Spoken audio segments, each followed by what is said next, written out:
ഓണം തൂക്കി, നിവിൻ പിള്ളേരും തൂക്കി. ഇതിൽ പ്രത്യേകം എടുത്ത് പറയേണ്ടത് മലയാള സിനിമയും തമിഴ് സിനിമയിലുള്ള ഒരു കമ്പാരിസനാണ്. അതായത് വിശ്വനാഥ് സൺസിന്റെ ആ സെയിം സ്റ്റോറി പ്ലോറ്റാണ് ബെത്ലഹേം യൂണിറ്റ്, സെയിം പ്ലോട്ട്. പക്ഷെ അവരെടുത്ത് കൊളാക്കി വെച്ചേക്കണം, നമ്മളെടുത്ത് അടിപൊളിയാക്കി വെച്ചേക്കണം. വീണ്ടും വീണ്ടും മലയാള സിനിമ ഇന്ത്യയെ തന്നെ മികച്ച ഒരു ഫിലിം ഇൻഡസ്ട്രിയാണ് വീണ്ടും തെളിയിക്കുന്ന ഒരു പടം. ഹ്യൂമറൊക്കെ കിടിലായിട്ട് വർക്ക് ചെയ്യുന്നു. ഫാമിലി പക്ക ഫാമിലി ഓണം തൂക്കി. ഇനി ഖലീഫ ഒന്നും ഇല്ല. ആ ലെവൽ റേഞ്ച് പ്രേമം അല്ല തട്ടത്തി മറത്ത് ആ ഒരു ഫീലും കാര്യങ്ങളൊന്നുമില്ല. സർവമയൊക്കെ കണ്ട ഒരു ഫീൽ ഉണ്ടല്ലോ, ആ ഏകദേശം അതുപോലെയൊക്കെ തന്നെ. പ്രേമലു റേഞ്ചിലൊന്നും വെക്കാൻ പറ്റില്ല. പ്രേമലു എന്ന് പറഞ്ഞാൽ ഗിരീഷ് ഷെട്ടിയുടെ മെയിൻ ടോപ്പ് തന്നെയാണ്. അത് വെച്ച് നോക്കുമ്പോഴത്തേക്കും ഇത് അതിനേക്കാൾ ഒരുപടി താഴെ തന്നെയാണ്. അല്ല നോർമലി നോക്കുമ്പോൾ ഇപ്പൊ ഇറങ്ങിയ ആ ഫീൽ ഗുഡ് പടങ്ങൾ വെച്ച് നോക്കുമ്പോഴത്തേക്കും ഇത് അത്യാവശ്യം ബെസ്റ്റാണ്. ഓണത്തിന് ആഘോഷിക്കാൻ പറ്റിയ പടമാണ്, ഫാമിലി ആയിട്ട് വന്ന് കാണാൻ പറ്റിയ നീറ്റ് പടം തന്നെയാണ് ഈ പടം. ഓണമില്ല, കാരണം ഓണത്തിന് വേറെ പടമില്ല. കൂടെ ഇറങ്ങിയ ഖലീഫ വെറും വേസ്റ്റ് ആണ്. അത് വെച്ച് നോക്കുമ്പോൾ ഇത് കിടിലൻ പടമാണ്. വേറെ അയാൻ ഗെയിമില്ല. അയാൻ ഗെയിം ഉണ്ടെങ്കിൽ ഒരു കോമ്പറ്റീഷൻ ഉണ്ടെന്നെങ്കിലും പറയാം. സെപ്റ്റംബർ 3 വരെ ഇത് ഫ്രീ റണ്ണ് കിട്ടും. അത് കഴിഞ്ഞാൽ ദുൽഖറിന്റെ പടം ഉള്ളത് കൊണ്ട് ഒന്നും പറയാൻ പറ്റൂല. അതുകൊണ്ട് ഓണത്തിന് ആഘോഷിക്കാൻ പറ്റിയ പടം തന്നെയാണ്. പടം തൂക്കി. തിയേറ്ററിൽ ആസ്വദിച്ചിരുന്ന് തന്നെ കാണാൻ പറ്റുന്ന ഒരു സിനിമയാണ്. സിനിമ തുടങ്ങി വളരെ സിമ്പിൾ ആയിട്ടുള്ള ഒരു ത്രെഡാണ്. പക്ഷെ അത് നമ്മളെ ഒരിക്കലും ഒരു റിപ്പീറ്റേഷനോ അല്ലെങ്കിൽ ഒന്നും തോന്നിപ്പിക്കാത്ത തരത്തിലൊരു ഫ്രഷ്നെസ് ത്രൂ ഔട്ട് ഉണ്ടായിരുന്നു. തുടക്കം മുതൽ തന്നെ ഒരു നുറുങ്ങ് തമാശകളിലൂടെയാണ് ആദ്യം തുടങ്ങുന്ന സിനിമ. പിന്നെ ഇടയ്ക്കിടയ്ക്ക് നല്ല പൊട്ടിച്ചിരിയിലൂടെ എല്ലാ കഥാപാത്രങ്ങൾക്കും അവരുടേതായ ഒരു പോർഷൻ ഇമ്പോർട്ടൻസ് ഈ സിനിമയിലുണ്ട്. ചുമ്മാ എന്തിനോ വേണ്ടി കൊണ്ട് നിർത്തിയതല്ല. അങ്ങനെ എല്ലാവർക്കും അത്രയ്ക്ക് ഇമ്പോർട്ടൻസ് ഉണ്ട്. തീർച്ചയായിട്ടും ആസ്വദിച്ചിരുന്ന് കാണാൻ പറ്റുന്ന ഒരു സിനിമ തന്നെയാണ് ബെത്ലഹേം കുടുംബ യൂണിറ്റ്. കുറെ നാളുകൾക്ക് ശേഷമാണ് ഇത്രയും ഒരു ഫൺ ഫീൽഡ് ഒരു എന്റർടൈനർ എന്ന് തന്നെ പറയാൻ പറ്റുന്ന രീതിയിലുള്ള ഒരു സിനിമ.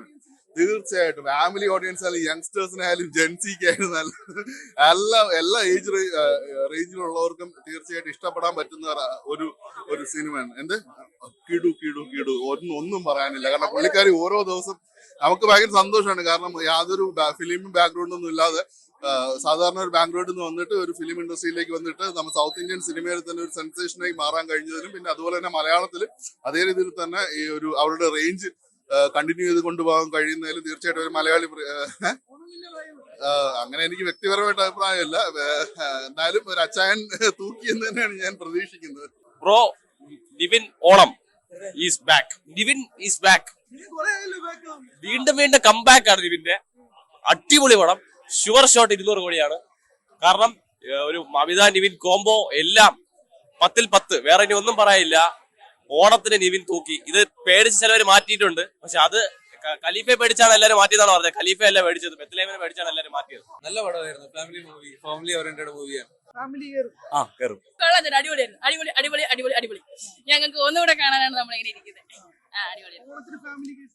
പക്ക ഫാമിലി പാക്ക് ഐറ്റം. പിന്നെ ലവ് വർക്കൗട്ടായി.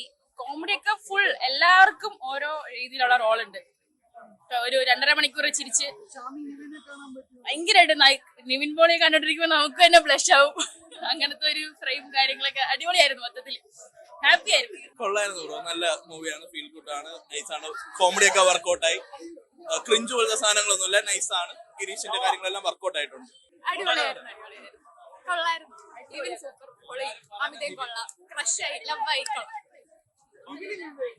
അടിപൊളിയില്ല. നമുക്ക് ലവ് ഫീല് കിട്ടി. കുറച്ച് ചേട്ടന്മാരെ നമുക്ക് നോക്കാൻ തോന്നിപ്പോയി. ആ പടം സൂപ്പർ ആയിരുന്നു. ഒരു ഫീൽ ഗുഡ് മൂവിയാണ്. പിന്നെ സിമ്പിൾ ആയിട്ട് വന്നിട്ട് നിവിൻ പോളി ഓണം തൂക്കി എന്നുള്ളതാണ്. പൃഥ്വിരാജ് കണ്ടുപഠിക്കട്ടെ. എന്താന്ന് വെച്ചാല് മസിൽ പവറിലോ സ്റ്റൈലിലോ ഒന്നും അല്ല കാര്യം. സിമ്പിൾ ആയിട്ട് വന്നിട്ട് അടിപൊളിയായിട്ട് അഭിനയിച്ചു. ഫുള്ള് നമ്മൾ ചിരിക്കുക. തിയേറ്ററിൽ ഫുള്ള് ആളുകൾ ഇളകി ചിരിക്കുന്നുണ്ടായിരുന്നു. സ്റ്റണ്ട് പോലും ഹ്യൂമർ ആയിട്ടാ കൊണ്ടുപോയത്. മൊത്തത്തിൽ അടിപൊളിയായിരുന്നു. ഒരു സംശയവും. ധൈര്യമായിട്ട് വന്ന് കണ്ടോളൂ. ആ ഒരു അത്രയും സമയം നമ്മള് വേറെ ഒരു ലോകത്ത് പോകുന്ന പോലെ അഭിനയമല്ല, ജീവിക്കുമായിരുന്നു. കൂടുതൽ വാർത്തകൾക്ക് News 18 Keralam YouTube channel subscribe ചെയ്യുക.